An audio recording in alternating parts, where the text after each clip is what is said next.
ওসমান হাদির হত্যায় জড়িতদের গ্রেপ্তারে আশানুরূপ অগ্রগতি না পেয়ে রাজধানীর শাহবাগে জরুরি সংবাদ সম্মেলন করছে ইনকিলাব মঞ্চের সদস্যরা। সরাসরি যুক্ত হচ্ছে সেখানে। সরকারের স্বরাষ্ট্র উপদেষ্টা এবং সহকারী উপদেষ্টাকে গত এক সপ্তাহ ধরে তারা খুনের ব্যাপারে কি পদক্ষেপ নিয়েছে আসামিকে গ্রেফতারের জন্য, সেই ব্যাপারে তারা জনসম্মুখে এসে জনতাকে জানাবে। এবং দ্বিতীয়ত আমরা বলেছি, সিভিল মিলিটারি ইন্টেলিজেন্সের মধ্যে ঘাপটি মেরে বসে থাকা আওয়ামী দোসরদেরকে চিহ্নিত করে গ্রেফতার করতে হবে। 10 লক্ষের অধিক মানুষ তারা এই দাবিকে সমর্থন করেছে এবং তারা বলেছে যে ওসমান হাদির বিচার না হওয়া পর্যন্ত বাংলাদেশে স্বাধীনতার সার্বভৌমত্বকে টিকিয়ে রাখার যে লড়াই, সেটাকে আসলে কন্টিনিউ করা যাবে না। তারা বলেছে আগামীর যেই নির্বাচন, সেই নির্বাচনকে যদি সুষ্ঠুভাবে সম্পন্ন করতে হয় তাহলে নির্বাচনের পূর্বেই ওসমান হাদির খুনের সাথে যারা জড়িত তাদেরকে গ্রেফতার করা দরকার।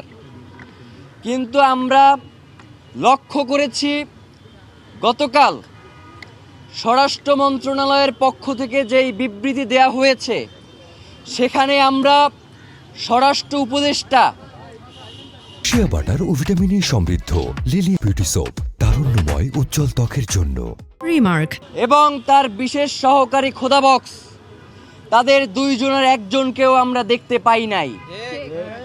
এর মাধ্যমে প্রতীয়মান হয় যে স্বরাষ্ট্র উপদেষ্টার দপ্তর থেকে এই ঘটনাকে তুচ্ছ-তাচ্ছিল্য করা হয়েছে। তারা মনে করেছে যে ওসমান হাদির ঘটনাকে তারা ধামাচাপা দিয়ে দিবে। কিন্তু আমরা আপনাদেরকে জানিয়ে দিতে চাই, বাংলাদেশের জনগণ, আপনারা যাদেরকে বোকা, দুর্বল মনে করেন, তারা জুলাইয়ে আপনাদেরকে একটা শিক্ষা দিয়েছে, কিন্তু আপনাদের সেই শিক্ষা হয় নাই। 5 তারিখ থেকে 20 তারিখ পর্যন্ত বাংলাদেশের জনগণের যেই দায়িত্ব ছিল তারা সেইটা পূরণ করতে পারে নাই।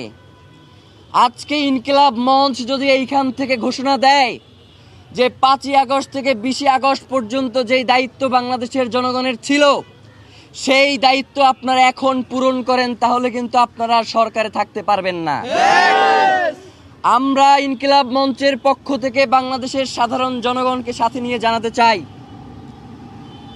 যে আপনারা গতকালকের যেই বিবৃতি দিয়েছেন, সেই বিবৃতিতেই আপনাদের চোখে মুখে স্পষ্ট ভেসে উঠেছে যে আপনাদের কাছেই আসলে এর কোনো সুস্পষ্ট ব্যাখ্যা নাই। আপনারা এক এক সময় এক এক ধরনের কথা বলছেন। এই বলছেন খুনি ভারতে পালিয়ে গেছে, আবার এই বলছেন যে খুনি দেশে আছে। বাংলাদেশের গোয়েন্দা সংস্থার আসলে কাজ কি? ট্যাক্সের টাকায় বাংলাদেশের সবথেকে গুরুত্বপূর্ণ জায়গাগুলোকে দখল করে আরামায়েশ করার জন্যই কি আপনাদেরকে জনগণ এখানে বসিয়ে রেখেছে? আপনারা যদি ওসমান হাদির মতো এত গুরুত্বপূর্ণ বাংলাদেশের স্বাধীনতার সার্বভৌমত্বের প্রতীক জুলাই জজবার প্রাণ শহীদ ওসমান হাদির খুনের ঘটনাকে যদি এইভাবে তুচ্ছ-তাচ্ছিল্য করেন,